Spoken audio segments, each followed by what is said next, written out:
విద్యార్థుల్లో క్రీడా నైపుణ్యాన్ని పెంచేందుకు ప్రత్యేక కార్యాచరణతో ముందుకు వెళ్తున్నాం. గ్రామీణ క్రీడల ప్రతిభను ప్రపంచ స్థాయికి తీసుకువెళ్లే క్రీడా విధానం అమలు చేస్తున్నాం. Young India physical education and sports university Gachibowli sports district ఏర్పాటు చేసినామని చెప్పడానికి నేను సంతోషిస్తున్నాను.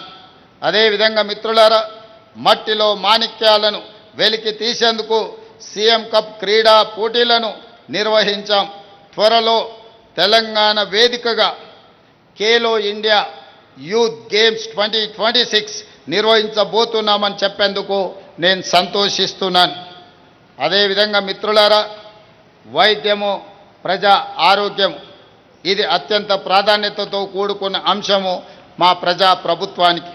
అందుకే ఆరోగ్యశ్రీ పథకం ద్వారా ప్రతి మనిషి ఆరోగ్యానికి ఒక భరోసా కల్పించాం.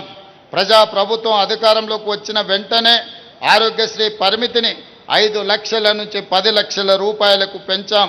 ఎలాంటి ఆరోగ్య సమస్య తలెత్తినా ఈ ప్రభుత్వం ఉంది, ప్రజా ప్రభుత్వం మమ్మల్ని ఆదుకుంటుంది అని ఇంటికి పెద్ద దిక్కే పెద్ద కార్పొరేట్ ఆసుపత్రిలో నాణ్యమైన వైద్యాన్ని చేయించి మమ్మల్ని మా ఆరోగ్యాన్ని కాపాడుకుంటారనే నమ్మకాన్ని పేదలకు కలిగించాం. అంది మీతో పంచుకోవడం చాలా సంతోషంగా నాకు ఉన్నది.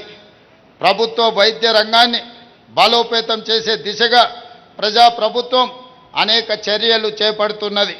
మీ అందరికీ ఈ సందర్భంగా గోషా మహల్లో 2000 పడకల నూతన ఉస్మానియా ఆసుపత్రి నిర్మాణంలో ఉన్నదని తెలియజేయడానికి నేను సంతోషిస్తున్నాను.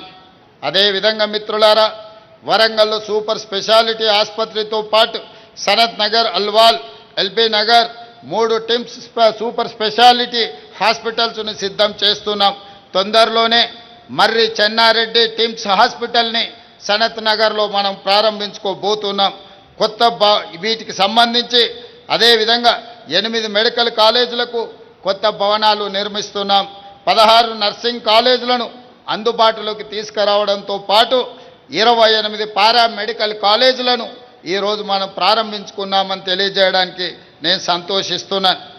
వైద్య రంగంలో హైదరాబాద్ నిమ్స్ అరుదైన రికార్డును సాధించింది, అత్యుత్తమ సేవలను అందిస్తుంది. ప్రభుత్వ వైద్య రంగంలో దక్షిణ భారత తొలి రోబోటిక్ రీనల్ ట్రాన్స్ప్లాంట్ కూడా నిమ్స్లోనే జరగడం ఇందుకు నిదర్శనం.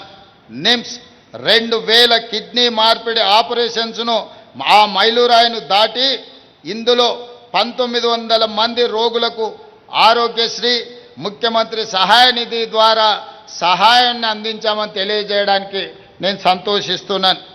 ప్రజా ప్రభుత్వం ఏర్పడినప్పటి నుంచి ఇప్పటి వరకు ముఖ్యమంత్రి సహాయ నిధి ద్వారా 5,18,000 మంది నిరుపేద రోగులకు 2,526 కోట్ల రూపాయల సహాయం అందించామని తెలియజేస్తున్నాను.